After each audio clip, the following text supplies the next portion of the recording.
She didn't sit beside him because she trusted him.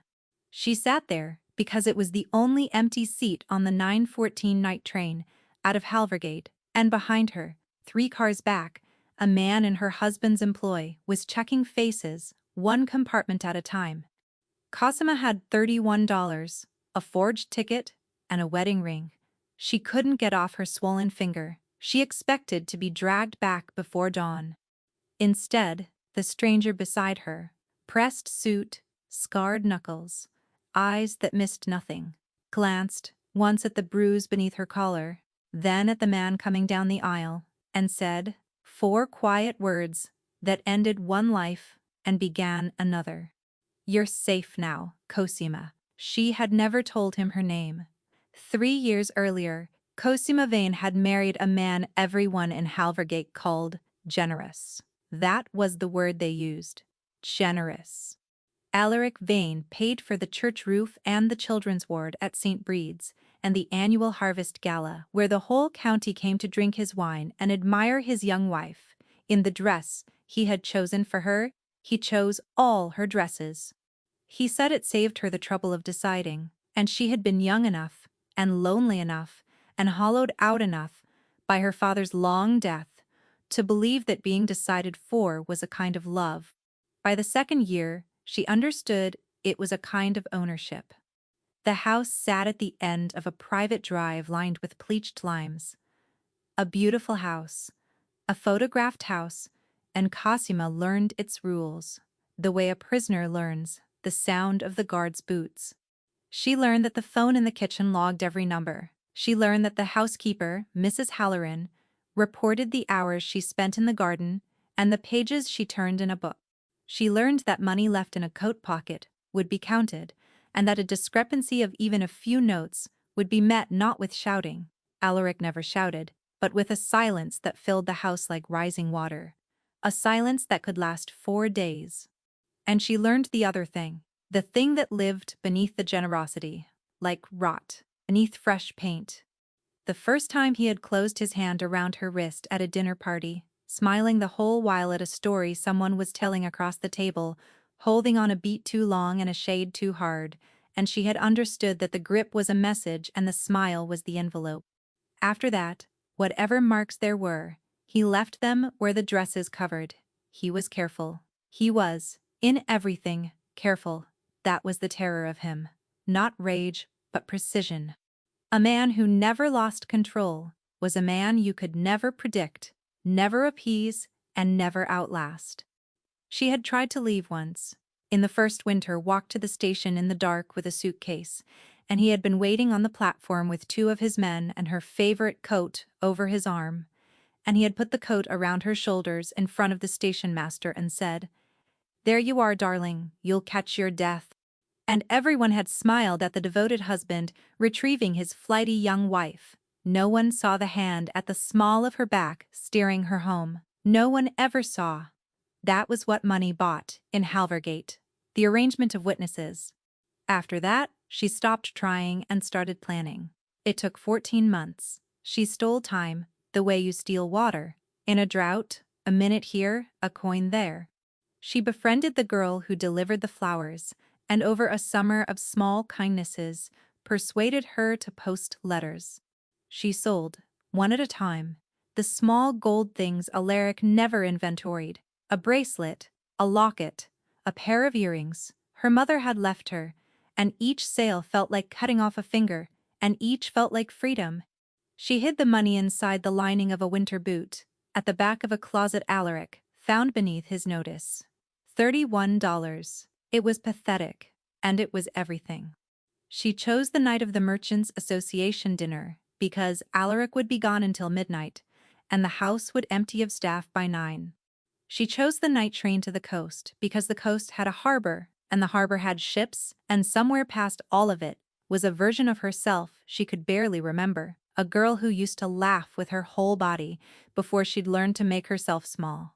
At 8:40 she stood in the marble hall of the beautiful house and listened to the grandfather clock and her own heart, which were keeping different, frantic time. She wore a plain gray coat, not one he had chosen.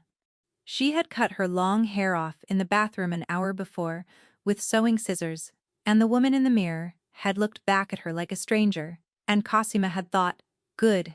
Be a stranger. Strangers get away." She was reaching for the front door when the telephone rang. She froze. The ring filled the hall, shrill and enormous. Alaric checked in. He always checked in. A call at 9, a call to confirm she was where she was supposed to be, her voice the proof of her obedience. If she didn't answer, he would send someone. If she answered from anywhere but the house, he would hear the difference in the room around her. The clock said 8:41. The train left at 9:14. The station was a 20-minute walk. Cosima looked at the ringing phone, and she looked at the door, and she understood that this was the only version of tonight in which she ever left. That if she picked up that receiver, she would talk herself back into the cage the way she had 100 times before. Because the cage was terrible, but it was known, and the dark beyond the door was not. She let it ring. She opened the door, stepped out into the cold blue evening, and pulled it shut behind her on the sound of the phone, still screaming into the empty house. And then, for the first time in 3 years, Cosima Vane began to run. The station at Halvergate was a cathedral of iron and glass, and at 9 o'clock on a weeknight it was nearly deserted. A scattering of travelers, a boy asleep on a duffel bag, the smell of coal smoke and rain on cold stone. Cosima kept her head down, and her cut hair tucked into her collar, and made herself walk, not run, because running was a thing people remembered. She bought her ticket from a machine, so she wouldn't have to speak. 3rd class, one way, coastline. The forged part wasn't the ticket, it was the name she'd give if anyone asked. Marlowe. She had practiced it in the bathroom mirror until it stopped feeling like a lie. Ada Marlowe. A woman with no husband and no history and no beautiful house at the end of a drive. The train was already breathing at the platform, exhaling steam, and she moved along its length, looking for a car with people in it. Not empty, never empty. An empty car was a place where things happened to women, and no one heard. She found one 3/4 full, and climbed aboard, and went down the swaying aisle, and there, near the middle, was a single open seat beside the window. The man in the aisle seat beside it did not look up when she stopped. He was reading a newspaper, folded into a precise quarter, and everything about him was precise. The charcoal suit that fit like it had been grown, rather than tailored, the polished shoes, the stillness. He was perhaps 40, dark hair going iron at the temples, a face that would have been handsome if it hadn't been so unreadable, and his hands.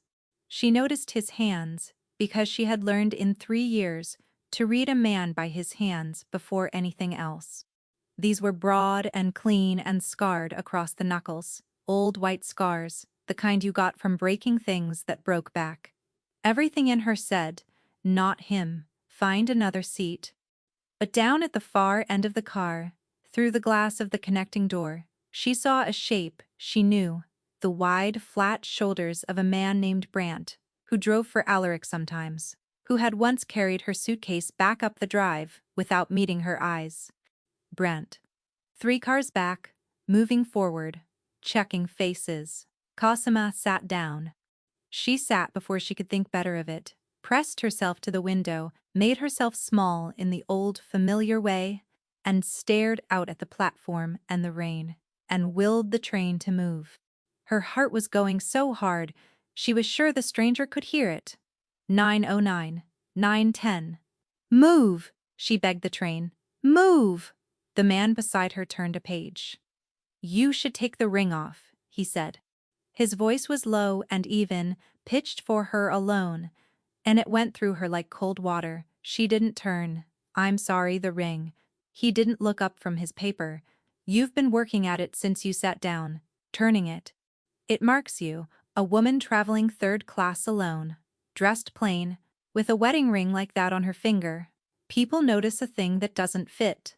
A pause, another page turned. "Soap helps. Cold water. Not force. Force makes the knuckles swell, and then it never comes off." Cosima's mouth had gone dry.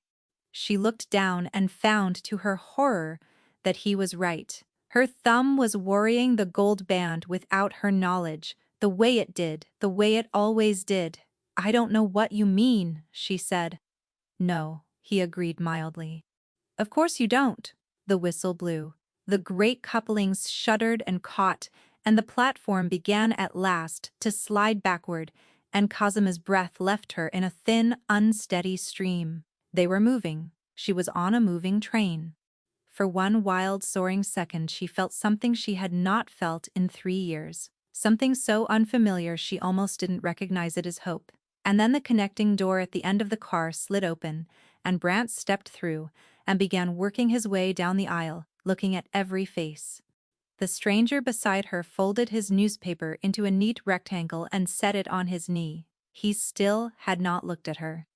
But very quietly, so quietly, she almost missed it, under the rhythm of the wheels, he said, "When he reaches us, don't speak. Whatever you do, let me." Cosima did not know how to let anyone do anything. That was the thing 3 years had unmade in her. The belief that another person's intervention could be anything other than a trap with softer walls. So, when the stranger said, "Let me," every instinct she had left screamed the opposite. She began very slightly to gather herself. She measured the distance to the door at the far end. She thought, "When Brant is close, I will stand, I will go the other way, I will lose myself. In the next car, I will sit still." The man said, without heat, the way you'd speak to a horse about to bolt. "You'll run straight into whoever he left in the last car. There's always a second one. Your husband doesn't strike me as a man who sends people out singly." The word husband landed like a slap. She had not said it. She had said nothing. And there it was again. That cold certainty in him, that knowing and her fear rearranged itself into a new and uglier shape. Because how would a stranger know? How would a man just happen to be in the one open seat, on the one train, on the one night, and just happen to read the ring, the coat, the marriage, the fear? Unless he was not a stranger at all. The thought arrived, fully formed and freezing. Alaric arranged witnesses. Alaric bought the platform, the station master, the men who carried her suitcase home. Why not this? Why not a man in a good suit placed beside her precisely to let her feel she'd escaped, to let her taste it, so that the retrieval would break something in her that a locked door never could. It would be exactly like him. The cruelty inside the kindness, the smile on the envelope. She turned and looked at the stranger directly for the first time, and let him see that she had understood. "He sent you," she whispered. "You work for him." Something moved behind the man's eyes. Not offense, something more like weariness, the look of a person who has been mistaken for the wrong monster before. "No," he said. "Then how do you—" "Because I have spent 30 years learning to read a room in the first 4 seconds I'm in it, and you walked into this car wearing terror like a second coat." He said it flatly, without pity, which was somehow the only reason she half believed him. "The haircut is recent. You missed a patch behind your left ear. The coat is cheap and new, and doesn't match the ring, which means you bought the coat yourself, and the ring you did not. You flinched when the whistle blew. You've been counting the exits since you sat down. And a man came through that door 2 minutes ago and started looking at faces, and you stopped, breathing." He turned another quarter of the paper down so he could see the aisle. "I don't work for your husband, Cosima. But I know his type in my sleep. I've buried a dozen of him." Buried. The words sat in the air between them. She should have been more afraid. Instead, she felt the floor of one fear drop away to reveal another beneath it. That she had traded a known danger for an unknown one. That she had fled a wolf and sat down beside something with even larger teeth. Brand was 10 rows away now. He had a photograph in his hand.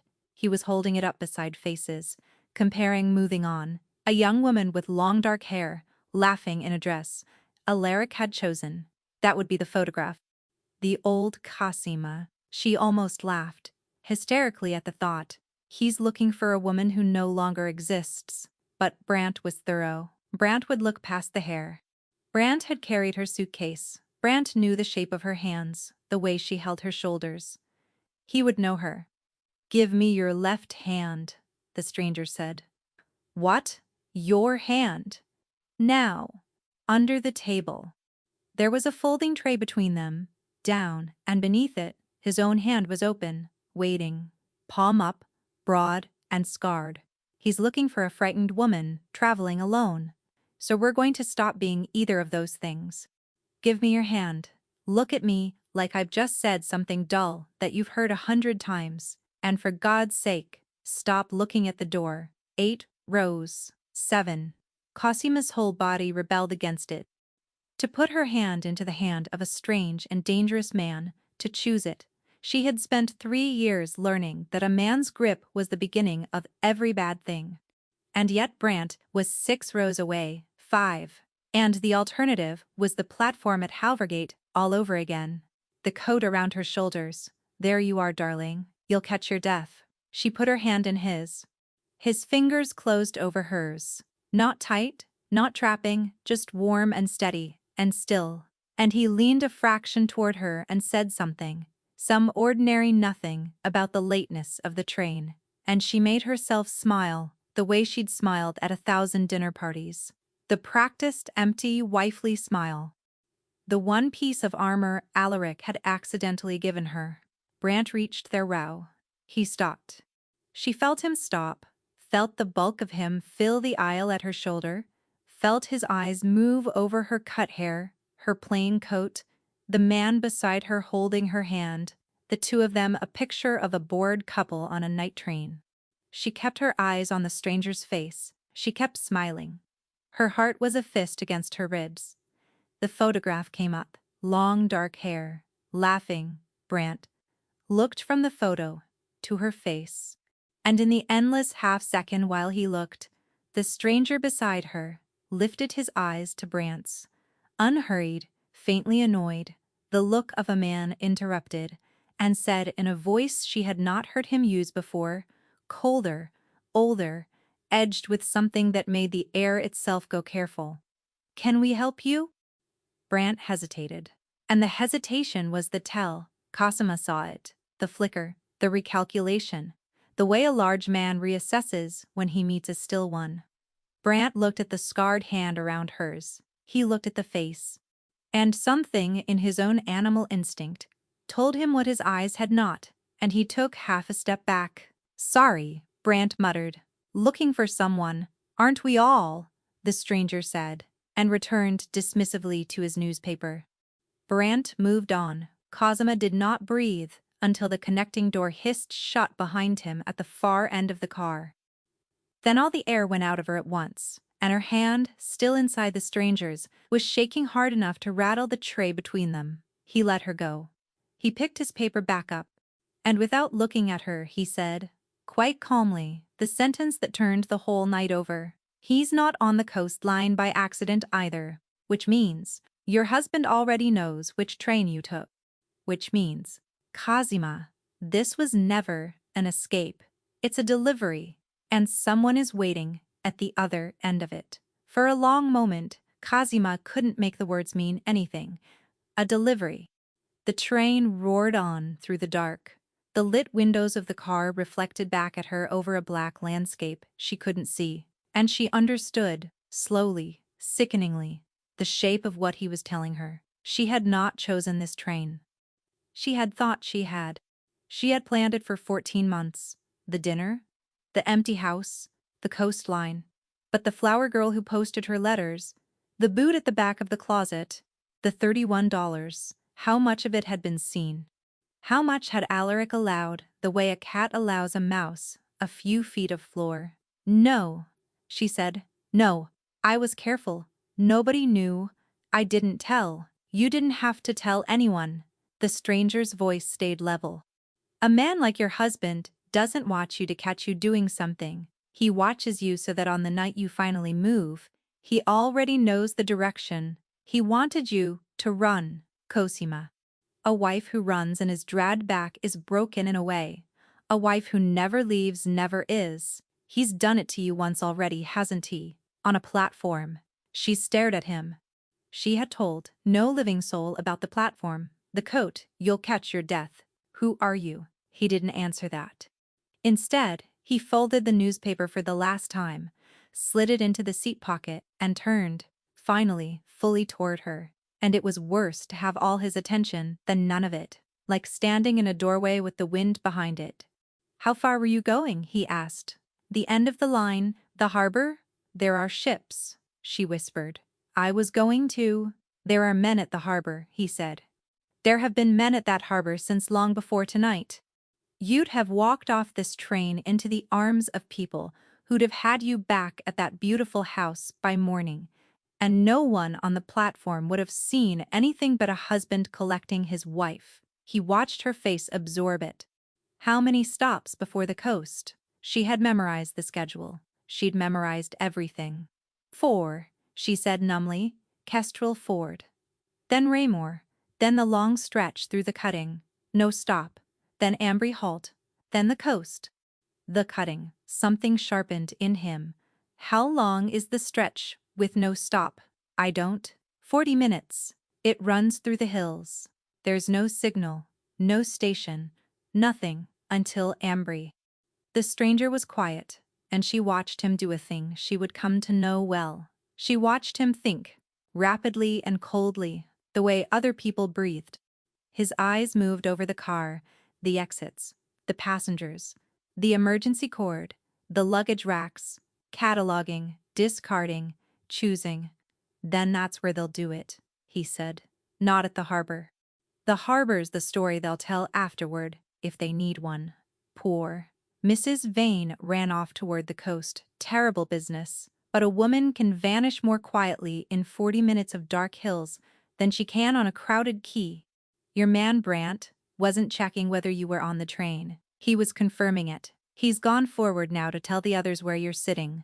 The others, she repeated.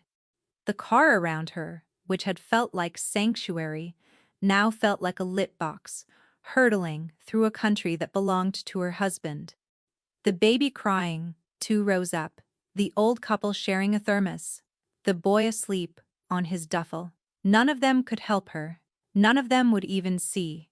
That was the genius of Alaric, the thing she had never had words for until this stranger said it plainly. He did his worst, in full view of people who had been arranged not to look. How many are there? The stranger asked. Think. Not how many you're afraid of. How many does he actually keep? Men who'd get on a train, who'd do the thing at the far end of it. She made herself think through the fear. Brant. And Brant's brother, who had the same flat eyes. And the one Alaric called his secretary, who wore good suits and carried a leather case and had once stood in the doorway of her bedroom for no reason at all, just to watch her understand that he could. 3, she said. Maybe 3. 3. He said it the way a man reads a familiar bill. Not fear, assessment. Where's your bag? I don't have one. Only this. She touched the coat pocket where $31 and a photograph of her dead mother were the sum of what she'd taken from her whole life. For the first time, something flickered across the stranger's unreadable face. Not pity, she'd have hated pity, but a kind of grim recognition, one exile knowing another. He looked at her plain coat, and her cut hair, and her empty hands. At the ring, she couldn't get off. And whatever he saw seemed to decide something in him that had been, until that moment, still open, the train began to slow. Lights swam up out of the dark, a small platform, a single lamp, a hand-painted board. Kestrel Ford. Listen to me, he said, low and fast as the brakes sighed. In a moment, this train stops. 2 people will get off here. I watched them gather their things 10 minutes ago. The couple with the thermos. When the doors open, everyone's attention goes to the platform. That's the only unwatched second you'll get between here and the cutting. He was already rising, unfolding to a height that made the men in Alaric's employ seem suddenly ordinary. We're getting off. Off! But you said, they're waiting at the coast, not here. They're waiting on the train, he said. which is exactly why we're not going to be on it. He held out the scarred hand again, and this time there was no tray between them, nothing to hide the offer or soften it. You wanted to know who I am. My name is Rurik Anselm. And in about 4 seconds, I'm going to do something that tells your husband's men precisely where you are. So when I say run, you run. And you don't look back. And you don't stop until I stop. Can you do that? The doors hissed. The platform lamp swung its cold light across the windows. Somewhere forward in the train, a connecting door slammed. Cosima Vane looked at the offered hand, and at the open door, and at the dark hills waiting past the lamp, and she made for the second time that night, and the first time in 3 years that it was truly hers, a choice. Yes, she said. And she took his hand and ran. They came off the train into a cold that took the breath out of her. Kestrel Ford was barely a station at all. One short platform, one lamp, a ticket office long since shuttered, and beyond it, the black shoulders of the hills rising against a sky, scattered with hard white stars. The couple with the thermos were shuffling toward the exit. The boy with the duffel had not woken. And behind Cosima and Rurik, still standing at the platform with its doors open and its warm-lit windows, the night train waited, ticking, breathing steam. Under the platform, Rurik said, the gap at the end. She didn't understand, but she'd promised not to stop, so she ran to where the platform's edge dropped away to the track bed, and there was a low black space beneath the overhang, and she folded herself into it, into the smell of creosote and cold iron and rust, and Rurik came in after her, huge and silent, and put his back to the stone and went utterly still. Now we wait, he breathed, and we see how many. She heard it before she saw it. The connecting doors, forward on the train. A voice, Brant's, raised in sudden alarm. She's off the train, and then, boots on the platform above them, 3 sets, close, the boards flexing and thudding a foot over her head, dust sifting down into her cut hair. She pressed her hand over her own mouth. 3. He'd said 3. Brant and a heavier tread, and a third, that was almost delicate, unhurried. The secretary, she thought, the one with the leather case and the doorway eyes. And she heard that third voice, mild and horrible, say, she can't have gone far. There's nothing here. Search the office, the far end, the trackside. And hurry. The train won't hold long, and Mr. Vane wants her before the cutting. Mr. Vane wants her before the cutting. So it was true, all of it. The stranger Rurik had read the whole night in 4 seconds on a train, and he had been right about everything. And if she had stayed in that warm-lit car, she would already be gone. The certainty of it moved through her like cold water finding every hollow place. He saved my life. A man I have known for 20 minutes has already saved my life. The boots split apart above them. One set went toward the ticket office. One toward the far end. And one, the light, unhurried one, came to the edge of the platform, directly over their heads, and stopped. And she heard the small sound of a man crouching, and knew that if he leaned out and looked down into the black gap beneath the overhang, he would see them. Rurik moved. She never fully saw it. And he came up out of the dark without a sound, and there was a short, terrible economy of motion, an arm, a turn, a wait, and the light, unhurried voice cut off mid-breath, and something heavy folded down onto the track bed, and did not move again. It was over before she understood it had begun.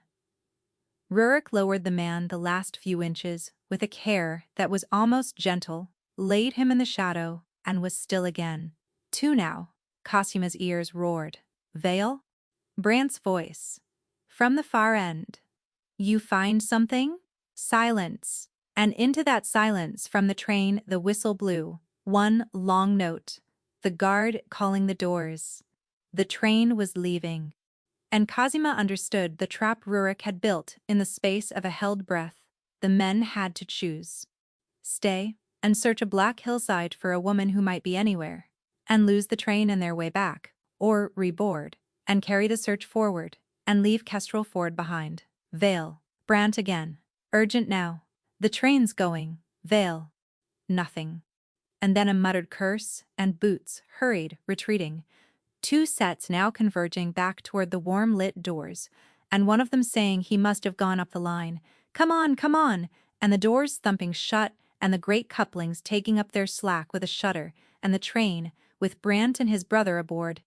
And the man called Vale left, folded silent in the dark, pulling away from the little platform and gathering speed, and dwindling, at last, to a single red lamp swallowed by the hills. And then there was only the wind and the hard stars, and the two of them breathing in the black gap under the platform. For a long time, Cosima couldn't move. When she finally crawled out into the starlight, her legs wouldn't hold her, and she sat down hard on the frozen platform, and the shaking came for her all at once. The whole night. 3 years. The ringing phone, the smile on the platform.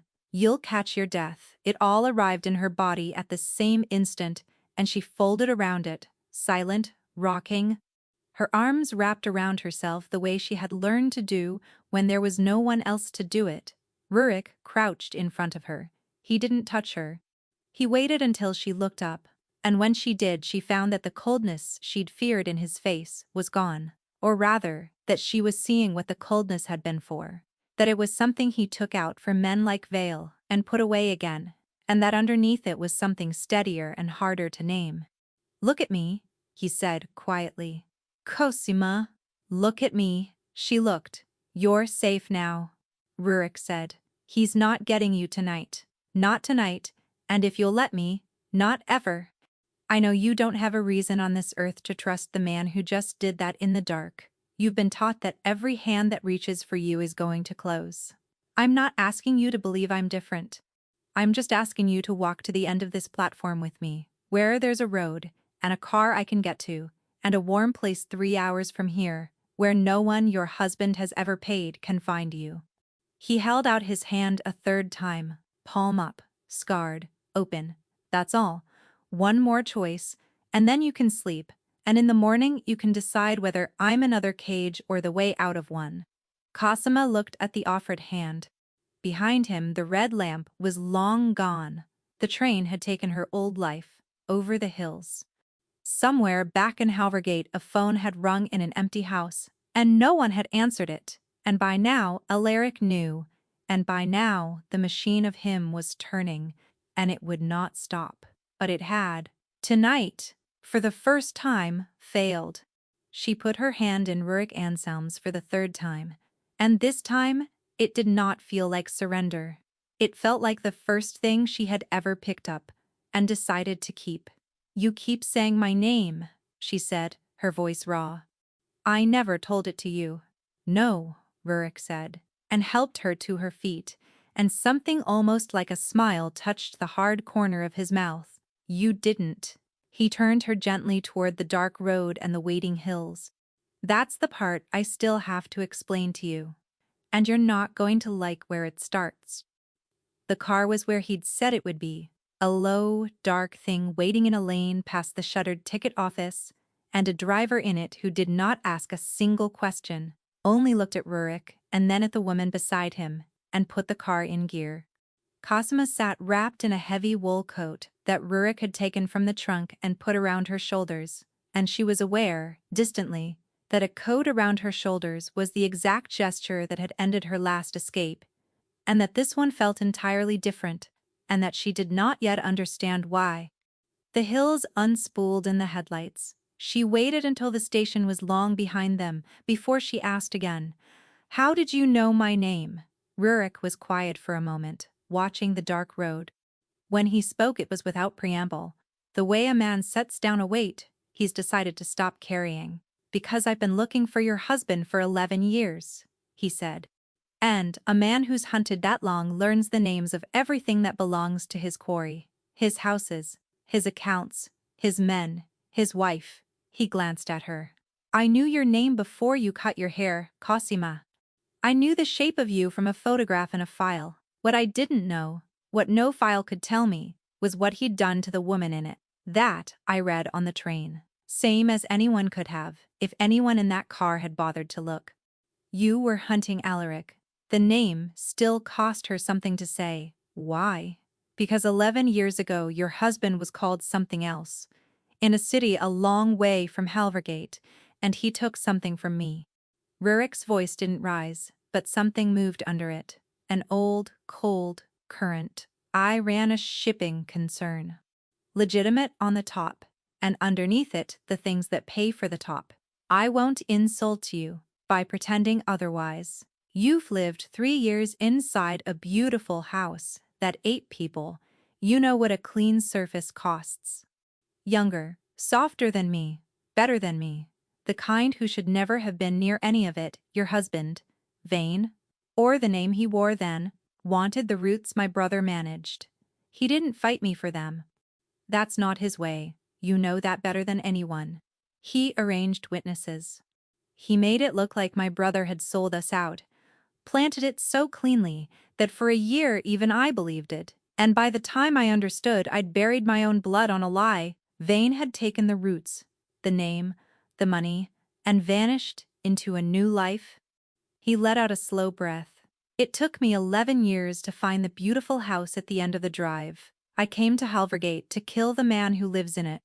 I've been watching that house for 2 months, learning his movements, his men, and his schedule. That's how I was on your train. I wasn't there for you. I was there because tonight was the merchant's dinner, and I'd finally arranged to have him alone. Cosima sat very still. You were going to kill him tonight. Yes.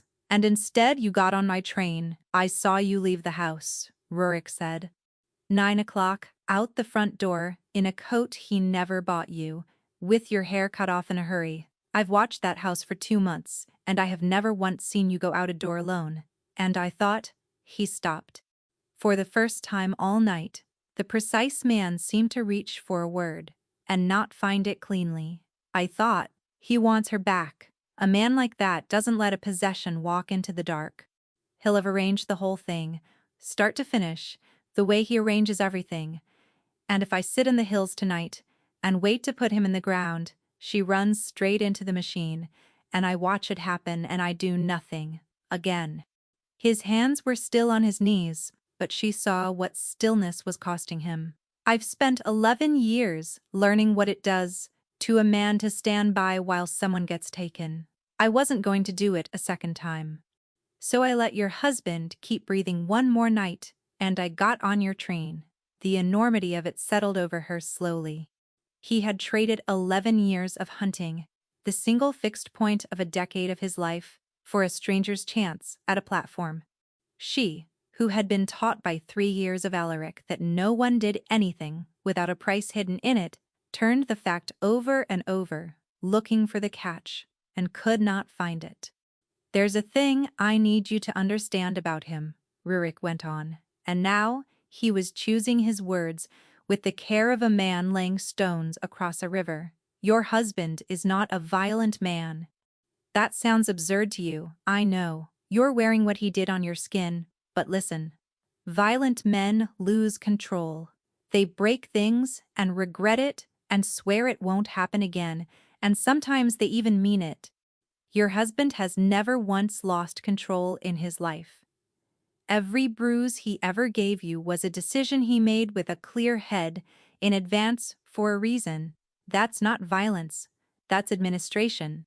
He hurts people the way another man balances a ledger, coldly, precisely, and only ever in the amount required.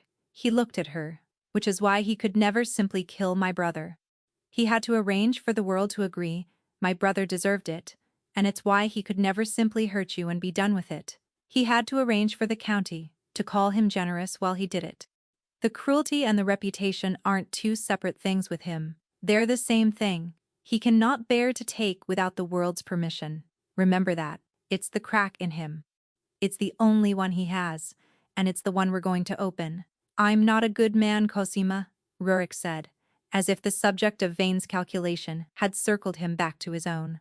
I want you clear on that before you decide anything. The man I left folded under that platform is not the first, and if your husband comes for you, he won't be the last. I've done things that would frighten you more than anything Vane ever did behind a covered dress.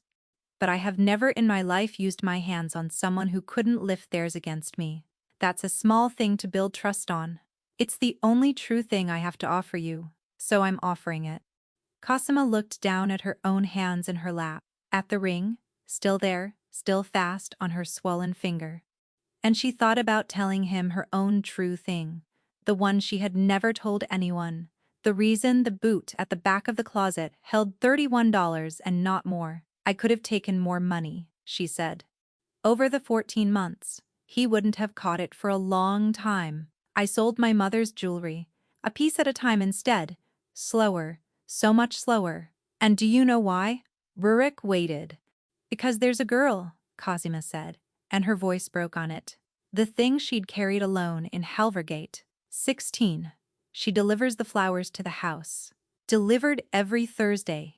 She started posting my letters for me, and she doesn't know what she was carrying. She thought they were letters to a friend, and if I'd taken real money, the kind he'd have noticed fast, he'd have torn the house apart looking for how, and he'd have found her, and he does not leave threads. Rurik? He cuts them. She wiped her face hard with the back of her hand. So I went slow. I stayed longer. I took more of what he did, so that, when I finally ran, the trail would be cold enough that she'd be safe. I could have been gone 4 months ago. I stayed to keep a flower girl alive. The car was quiet. The driver's eyes did not move from the road. 4 extra months, Rurik said, and there was something rough in it now. You understood him well enough to know he'd hunt the how, not just the where. You understood him better than I did. And I've studied him for 11 years. He shook his head slowly. I built a file on that man an inch thick.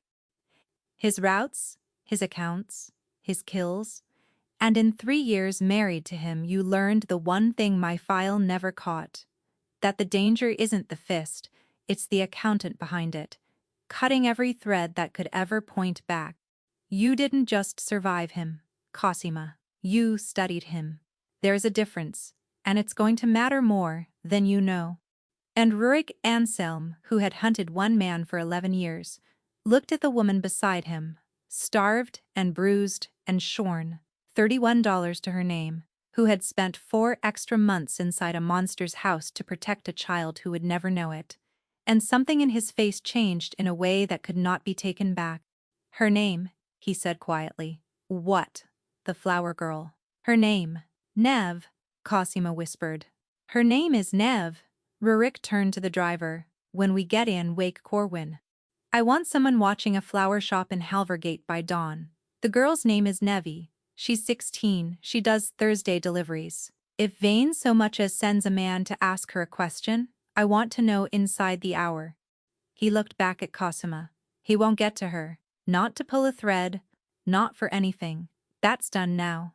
That's mine to carry. Cosima stared at him. In 3 years, no one had ever taken something off her shoulders. They had only added to the load, and called it love, and covered the bruises with a dress. Why? She said, the same raw, stripped word she'd once whispered to herself in a locked bathroom. You don't even know me. Because, Rurik said, and there was no smoothness in it now, nothing arranged. For 11 years, the only thing in my chest has been one cold stone, with one man's name on it. And tonight I watched you cut your hair off with sewing scissors and walk out a front door into the dark with nothing, to save a child, and for the first time since I buried my brother I felt something move next to the stone. He looked away out at the hills, as though he'd surprised himself. Get some sleep. You're safe now. I've said it 3 times tonight, and every time it was true. But this time, I mean the whole of it. You're safe now. And Cosima Vaughn, who had not truly slept in 3 years, closed her eyes in a stranger's car with a stranger's coat around her shoulders. And she woke to gray light and the smell of wood smoke and coffee.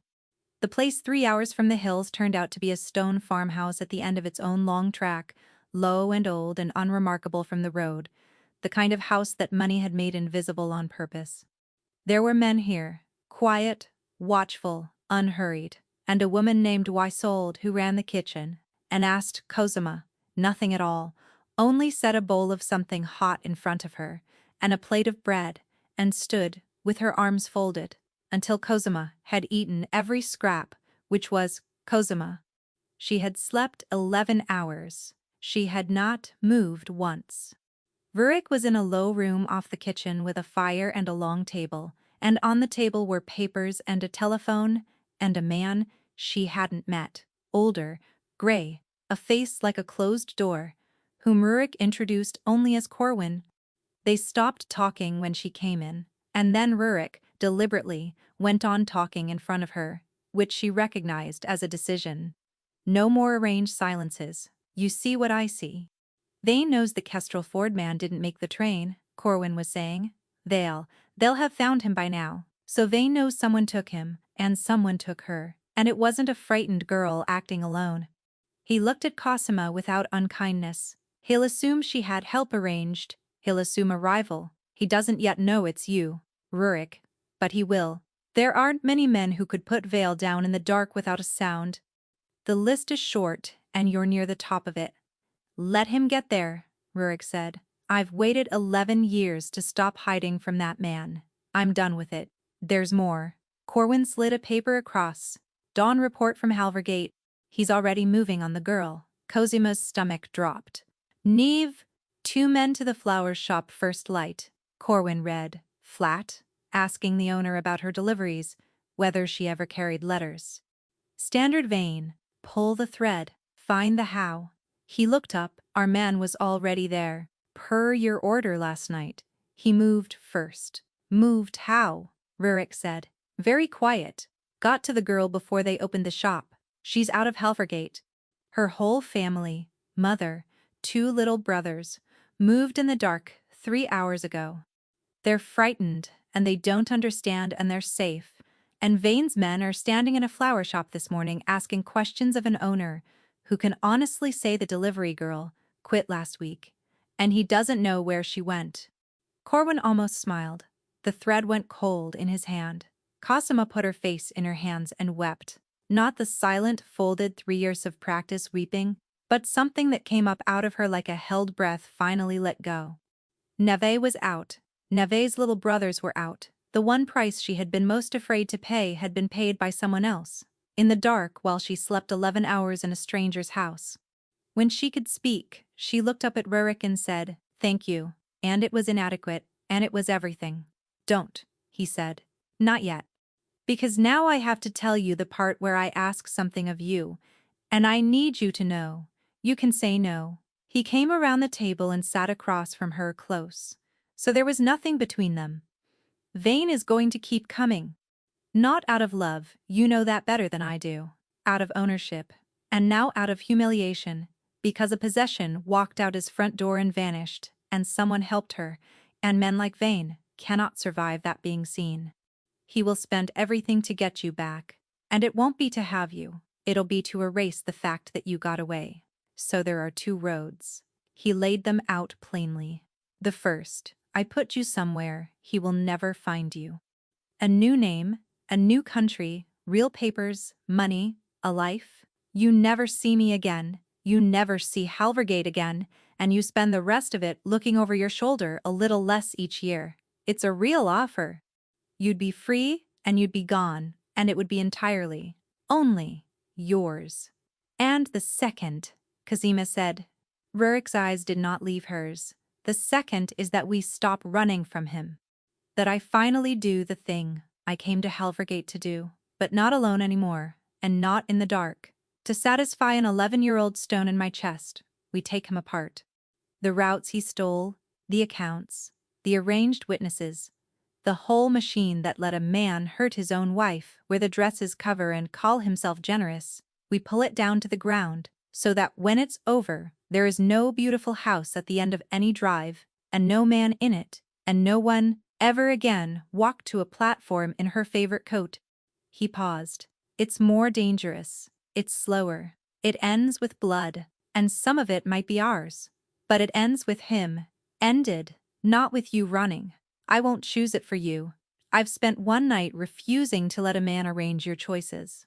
I'm not going to become the next one who does. The fire cracked. Somewhere in the house, We Sold was singing, low, to herself. Cosima looked down at her left hand, at the ring, and then, slowly, and then all at once. She worked it over the swollen knuckle, the way Rurik had told her on the train. Not force, patience. And it turned, and it caught, and it came off, and she set the gold band down on the long table between them, with a small, final click. I didn't run to be free of him, she said, and her voice had something in it that had not been there 12 hours before, something with a spine. I've been free of who I was to him since I let that phone ring. I ran, so he could never do to Nev, to the next girl, to anyone, what he did to me, and called it love. She met Rurik's eyes. You want to know which road? There is a diversion of me that gets on a boat and lets that house go on standing. She pushed the ring an inch toward him. We take him apart, all of it, down to the studs. Rurik looked at the ring on the table, and at the woman who had put it there, and he did not smile. It was past smiling. But he reached out and closed his scarred hand over the small gold circle and made it disappear. Then here's what he doesn't understand yet, Rurik said, and stood, and the old edge came back into his voice, but this time it was pointed the right way, and Cosima felt no fear of it at all. He thinks he's hunting a frightened woman and whoever helped her run. He has no idea the man he robbed 11 years ago is standing in his blind spot with everything he needs to burn it all down. He looked at Corwin. Wake everyone. We start today. And outside, 3 hours away over the gray hills, a man in a beautiful house who had never once lost control began for the first time in 11 years to feel the ground move under him, though he did not yet know why. They worked for 9 days, and Cosima learned that she was not, as Alaric had spent 3 years teaching her, useless. She was, in fact, the single most dangerous thing that had ever happened to him, because she had lived inside his machine and been treated as furniture, and furniture sees everything. She had answered his phone when the secretary was out. She had signed for deliveries. She had sat, silent and decorative, through dinners where men discussed routes and tariffs and arrangements in front of her, precisely because a wife was not a person who could understand or repeat such things. She had understood all of it. She had repeated none of it. Now she sat at the long table and gave it all to Rurik and Corwin. 3 years of overheard everything and watched their faces change. The Merchants' Association isn't a dinner club, she said on the second day, and drew it for them. It's how he launders the harbor money. Every man at that gala owes him or fears him. The church roof, the children's ward, those aren't charity, they're receipts. They're how the county forgives him for what it half knows he is. She tapped the paper. The books are in the house, not the study. Everyone thinks the study.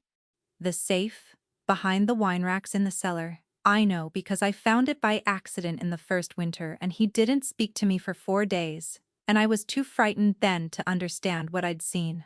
I understand now. Corwin looked at Rurik. 11 years, he said.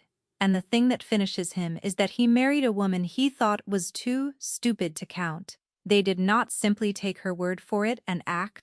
Rurik made her walk him through every dinner she could remember, every name, every half-heard figure, and Corwin wrote it all down, and cross-checked it against the inch-thick file 11 years in the making, and where her memory and his file touched, the picture that came up between them was better than either alone. She remembered a man called Pruitt, who ran the customs shed, and drank too much, and had once, at a gala, complained under his breath about the Kayford account before his wife elbowed him quiet. Corwin's file had a Kayford Shell Company, with no owner anyone could find. Cosima had the owner. It was Alaric. Of course it was. It was always Alaric, and she had watched him sign a Kayford paper at his own dinner table while she cleared the plates, and she had read the signature upside down without ever once being suspected of reading it all. That's the account the harbor money runs through, Corwin said slowly, staring at the two halves of the thing fitting together. We've never been able to prove it moved through Vane, because it never had his name on it. He looked up at Cosima. It had his hand on it, at a dinner table in front of the one witness he was certain couldn't matter. On the 5th day, the reports began to turn. Rurik's people, quietly, patiently, the way water finds a crack, began pulling the machine apart from the edges inward. A harbor master who owed Vane money was shown a way to owe someone else less. Two of the Merchants' Association, made to understand which direction the wind had changed, went silent and stopped returning Vane's calls. A shipment Vane expected did not arrive, and the paper that should have explained why had, somehow, never existed. It was not loud, nothing Rurik did was loud. It was the slow, methodical unbuilding of a man who had only ever known how to build in secret, and it worked because it was quiet. Because Vane, master of the arranged surface, could not fight an enemy who refused to make a scene. Cosima found to her own surprise that she had a talent for it. She knew where the seams were. She knew which men in the association were loyal and which were merely afraid. And afraid men, she explained to Rurik, don't need to be threatened. They need to be given permission to do the thing they already want to do, which is run. She knew that Pruitt at the customs shed hated Vane and would turn for nothing more than a promise that his name would stay out of it. She knew that Alaric's own secretary, the one with the leather case and the doorway eyes, had been skimming for 2 years, and that Alaric didn't know, and that a single anonymous line to the right ear would set the two of them tearing at each other without Rurik lifting a finger. She had spent 3 years as furniture, in a room full of criminals, and it turned out, furniture had been taking notes. "You frighten me a little," Corwin told her on the 6th day, and from him it was the highest praise she had ever received. And on the 7th day, Alaric Vane finally understood who was doing it. Cosima was in the low room when the call came. Rurik took it on the old telephone, listened, and set it down, and something in the set of his shoulders told her before he spoke. "He knows," Rurik said. "He's had a man ask the right question in the right city, the name I wore 11 years ago. He knows the brother he buried on a lie has an older brother who never stopped looking. He was quiet a moment. He's frightened now.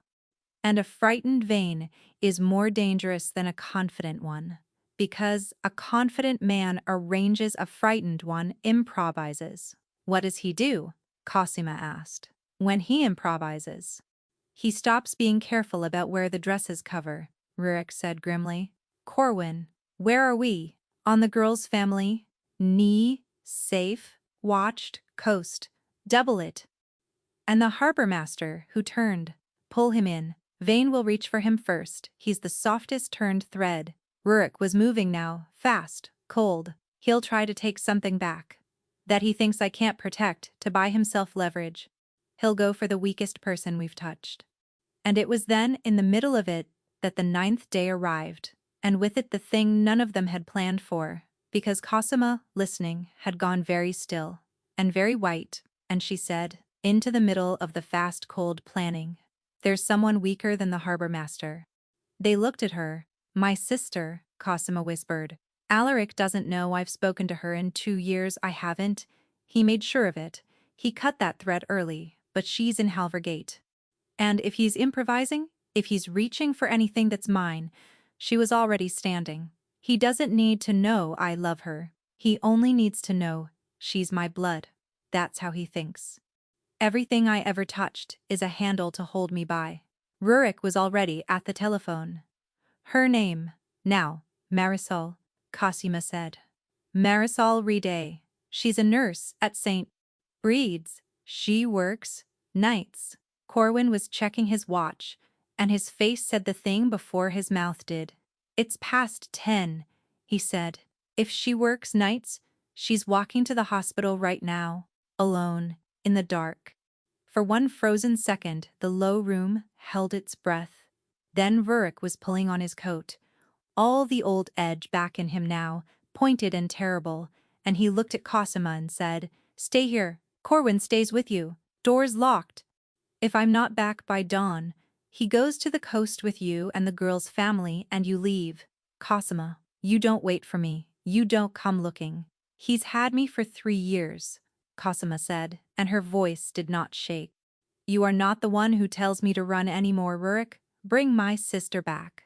And Rurik Anselm, who had planned to take a man apart slowly over months, found the timeline torn out of his hands by a frightened monster reaching in the dark, and went out into the night to get to a nurse's walk to St. Main. Breeds before Alaric Vane's improvising hands could. The hospital sat on a rise above Halvergate, a Victorian pile of red brick with a long avenue of plane trees leading up to it, and the nurses who worked nights walked that avenue alone in the dark, because the town had always been safe, because Halvergate was a place where a man paid for the children's ward. Rurik's car came off the hills with the lights dead, the driver, a young silent man called Fen, running it fast and black up the back lanes, while Rurik worked a phone in the seat behind. Corwin has the sister's route from Cosima, he said into it. She leaves a terrace on Cordwainer Street, walks the length of the avenue, in the staff door on the east side. 15 minutes, no more. Where are our people? 2 on the coast with the girl, 1 on the harbor master. That leaves us. He looked at the back of Fenn's head. It leaves us. They came onto Cordwainer Street 4 minutes later, and it was empty. The terrace door Marisol Rattade lived behind was shut. Dark. She had already left the avenue, Rurik said. Go.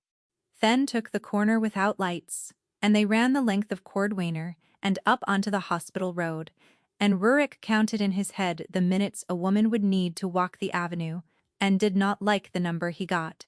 She had left before they reached the terrace. She was somewhere in the long dark tunnel of trees ahead. And so, if Vane had moved as fast as a frightened man moves, were the others. There, Fen said. He saw her first, a woman in a nurse's coat, halfway up the avenue, walking briskly with her head down and her keys in her fist, the small, unconscious armor of every woman who has ever walked alone at night. And he saw, at the same instant, the car, that had no business being there, pulled onto the verge ahead of her with its lights off, and the 2 men getting out of it. They had timed it to take her at the darkest stretch, midway between 2 lamps where the plane trees closed overhead and swallowed the light. It was, Rurik thought coldly. Well done.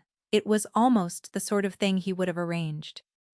Vane had improvised and improvised well, and if Rurik's car had been 60 seconds slower, it would have been enough. It was not 60 seconds slower. Rurik was out before Fen had fully stopped. He did not shout. Shouting turned a quiet street into a scene with witnesses, and Rurik had spent 11 years learning to be the opposite of Vane in every way, but the one that mattered. He crossed the dark grass under the trees at a dead silent run, and the first of Vane's men, reaching for Marisol Rattade's arm, his mouth opening to say something reassuring and false. There you are, love, your sister sent us. Never finished it. Rurik took him off his feet and into the trunk of a plane tree, with a sound like a dropped sack, and the man went down and stayed down. The second man was faster and armed, and got the gun halfway up. For half a heartbeat, everything hung on it. The black avenue, the frozen woman with her keys, the small round mouth of the pistol rising. Rurik had covered 11 years and 300 miles, and 1 broken timeline to be standing on this grass at this second, and he had promised a woman 3 hours away that his hands were not Vane's hands. And both of those things had to be true at once in the space where a trigger takes up its slack. He made them both true. He came in under the gun instead of away from it, the thing no frightened man expects, because every instinct says flee the barrel, and folded the man's wrist the wrong way so the pistol dropped into the dead leaves. And then there was a short, brutal, efficient stillness, and the second man went down onto the grass too, breathing, alive. Because unconscious men could be questioned and buried men could not, and because Rurik had decided a long time ago what kind of monster he was going to be. Marisol was frozen, against a plane tree, keys in her fist, a scream caught behind her teeth. What she had seen, she would later say, was the dark itself coming apart and putting 2 grown men on the ground, and then turning to face her with its empty hands held open. Marisol redayed. Rurik said, and kept his hands where she could see them. Your sister sent me. Not these men. Me. Cosima's alive, she's safe, she's 3 hours from here, and she's been trying to protect you from a distance for 2 years by staying away from you. He crouched to gather the fallen gun, the phones, the car keys, moving fast. There will be time to explain all of it. There isn't now. In about a minute, the man these two work for is going to know. This went wrong, and I would like you and me to be somewhere else when he does. I don't these men. Who? They work for Alaric Vane, Rurik said. Your sister's husband, the generous one. He saw the name land, saw 2 years of small, unexplained things. The silence from Cosima, the way her sister had simply, coldly vanished from her life, rearranged themselves behind Marisol's eyes into something else entirely. That one. Cosima ran 9 days ago. He's been reaching for anything of hers he can hold, and tonight he reached for you. She never cut you off, Marisol. She cut the thread that led him to you. There's a difference, and she's been carrying it alone for 2 years, so that you'd be safe walking up this avenue in the dark. Now, will you come? She hasn't stopped saying your name since she said it. And Marisol Ribe, who had spent 2 years believing her sister had grown cold and grand and forgotten her, and who now understood in the space of 1 dark minute under the plane trees that the coldness had been a shield her sister carried alone, dropped the keys from her fist and said, "Take me to her." They put the 2 men in the boot of Vane's own car, bound and blindfolded, for Corwin's people to collect, and Fen drove Rurik and Marisol out of Halvergate the back way, with the lights still dead. They were 3 streets clear, running dark up the lanes, when Fen's phone lit with the call from Corwin, and Rurik answered it, and Corwin's voice was strange. He's not improvising anymore, Corwin said Vane. He just made a call. We're inside his lines. Now we heard it. He knows tonight failed. He knows you have the wife, the girl, and now the sister. He knows the roots are turning and the association's gone quiet. A pause. So he's stopped reaching for handles. He's called in every man he has left and he's coming to the farmhouse himself. Tonight. He knows where we are, Rurik. He's known for a day. He was saving it. He wants the wife. And he wants you. And he's bringing all of it to one place, because he's got nothing left to lose. And he'd rather burn it down than be seen to have lost. Rurik looked at Marisol in the dark of the car and thought of Cosima 3 hours away, with only Corwin and the house, and the coldest, clearest calm of his life came down over him like snow. Good, he said. I've spent 11 years trying to get that man to come out of his beautiful house and stand in front of me. Turn the car around. Fen, we're going home. And Corwin, he looked at the black hills rising ahead. Wake Cosima. Tell her sister's safe, and in my car. And tell her the machine she's been describing for 9 days is about to arrive at our front door, with the man himself in the middle of it. A man who is finally run out of witnesses to arrange. They reached the farmhouse an hour before Vane did, and used every minute of it. Cosima met the car in the yard, and when Marisol stepped out, the 2 sisters simply held each other in the frozen dark and said nothing at all. 2 years of enforced silence collapsing into one embrace, and Rurik gave them the length of it. 10 seconds, no more, because that was all the night could spare, before he said gently, "Inside. Both of you. Now." And the machine of the house, which was so different from Vane's machine, and yet, Cosima understood, no less a machine, closed around them. Rurik's people took the high ground, the barn, the long stone wall, the single track that was the only way in. He walked the ground once in the dark with Corwin, unhurried, pointing. A man here, 2 there, the approach lit, not with floods, but with nothing at all, because Vane's men would come expecting to be the ones who owned the dark, and the fastest way to break a man who trades an arrangement is to hand him a night he has not arranged. Took the sisters and Neva's family, brought in from the coast that afternoon, because Rurik would not leave a single thread for Vane to reach, down into the deep old cellar with a door that had been ironed before it was anything else. And Cosima, at the top of the cellar stairs, stopped and turned and would not go down. "I'm not hiding in a cellar while he burns your house to get to me," she said. "You're not hiding," Rurik said. "You're the reason there's anything worth defending. Every person down those stairs is alive tonight because you spent 3 years learning a monster's machine and then had the nerve to describe it. You've done the dangerous thing already, Cosima. You did it for 14 months, one gold bracelet at a time. Let me do this one." He put something in her hand, the small gold ring, the wedding band she'd set on the table 9 days before. "Hold on to that. Not because it's yours, because when this is over, I want you to be the one who decides what happens to it, whether it goes in the sea, or the fire, or nowhere at all. That choice is yours, and I'm going to make sure you live to make it." She closed her hand around the ring. "Come back up those stairs," she said. "That's the only thing I'm asking. Come back up." "I intend to," Rurik said.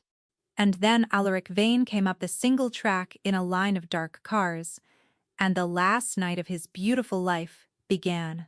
Cosima did not see most of it, and Rurik was glad of that. What she heard, from the top of the cellar stairs with her sister's hand in hers and the iron door open at her back, was the machine. Vane's men, coming up the track and finding it did not give the way. Tracks gave for Alaric Vane. Finding the high ground already held, finding that the quiet man from the train had spent 11 years becoming very, very good at exactly this. She heard the short, flat efficiency of it, so unlike the roaring violence she'd imagined, and understood that this too was a kind of care, that Rurik fought the way he'd carried a coat around her shoulders, without waste, without display, every motion meaning only what it meant.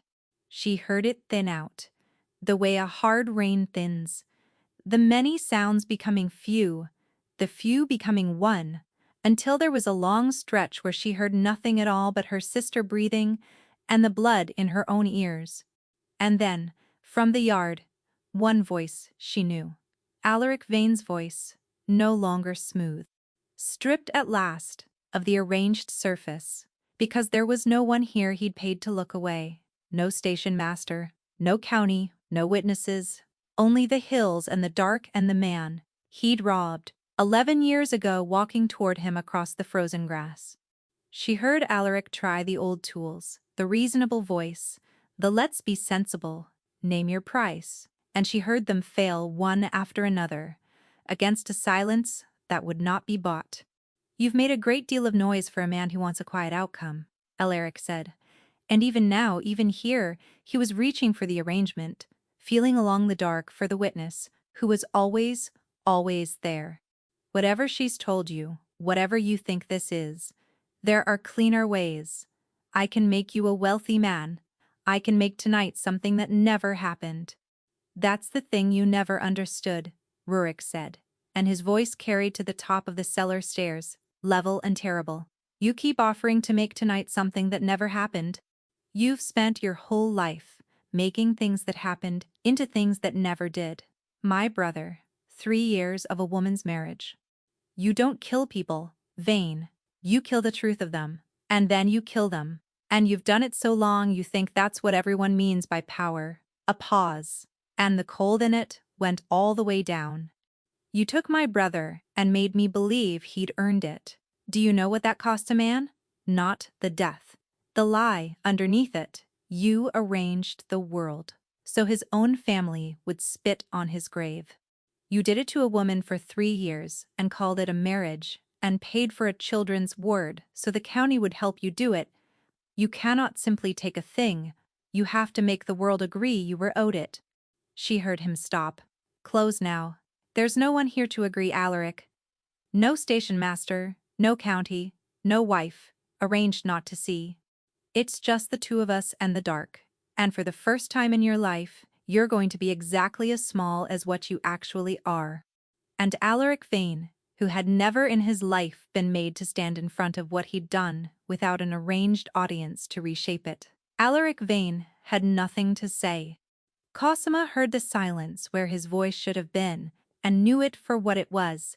The crack Rurik had named in a car 9 days before opened all the way at last. She did not hear the end. Marisol pulled her back from the stairs. Or she pulled Marisol. She was never sure after. The iron door was between them and the yard when it finished. But she knew when it was over, because the machine went quiet. All at once the way A held breath is let go, and then there were boots on the cellar stairs, unhurried, familiar already, and Rurik stood in the iron doorway with a cut over one eye and the marks of the night on him that she somehow knew were not his own, and he was, impossibly, still standing. He had come back up the stairs. It was the only thing she had asked. "It's done," he said. "He's done. He's never walking up anyone's track again." He looked at her, and the old cold edge was gone, put away maybe for good. "You can come up now, all of you. You're safe. Not for tonight, Cosima, the whole of it. The way I promised in the car." His voice caught just slightly, the only unsteady thing about him. "You're safe now." Cosima Reed, her own name, her mother's name, the name of a girl who had once laughed with her whole body, walked up out of the cellar into the gray beginning of dawn, past the men putting the night in order, out into the yard where the air was cold and clean and did not smell of lavender or lemon polish or anything arranged at all. The house at the end of the drive would be nothing by week's end. The routes returned to the harbor master, the money to the accounts it was stolen from, the church roof and the children's ward left standing, because they at least had done no wrong, and the man himself simply gone, erased the way he'd erased so many others, with no arranged story left to soften it. She stood in the yard and opened her hand, and looked at the small gold ring in her palm, and Rurik came and stood beside her, not touching, just there, the way he'd been on the train, the way she suspected he would be for a long time yet. "The sea," she said at last, "not the fire. Fire's too much like something he'd do." She closed her hand around it one final time. "The sea. There's a harbor. 3 stops down the coastline. I was always going there. I just had the wrong reason." She looked up at him. "Come with me when I throw it in. Bring the coat." "Rurik." Anselm looked at her for a long moment. And then he did smile. Small, and real, and 11 years overdue. "There you are," he said softly. And this time, the words meant only what they meant. She fled her abusive husband on a night train with $31 and a name that wasn't hers, and she meant to disappear into a harbor and never be found. Instead, she found the one man in the country who'd spent 11 years learning how to take her husband apart, and discovered, in the doing of it, that the woman everyone treated as furniture had been the most dangerous person in every room she'd ever been made small in. That's the part that stays with me. Not the train, not the hills, not even the man who said "you're safe now" and meant it. But the moment Cosima set that ring on the table and chose to take the machine apart, rather than run from it. The quiet ones, the counted and controlled ones, the ones taught they're worth nothing, they see everything, and when they finally decide to speak, empires built on arranged silence come down to the studs. If this one got its hooks in you, the escape, the reveal on the platform, the beautiful house burning at the end of the drive, do the thing that helps these stories find the next person who needs them. Hit that like button. Subscribe for more grounded, slow-burn stories, where the overlooked hold all the power. And tell me down in the comments, what was the exact moment you knew Cosima was going to be just fine? Was it the phone she let ring, the ring on the table, or 4 quiet words on a train? I'll see you in the next one.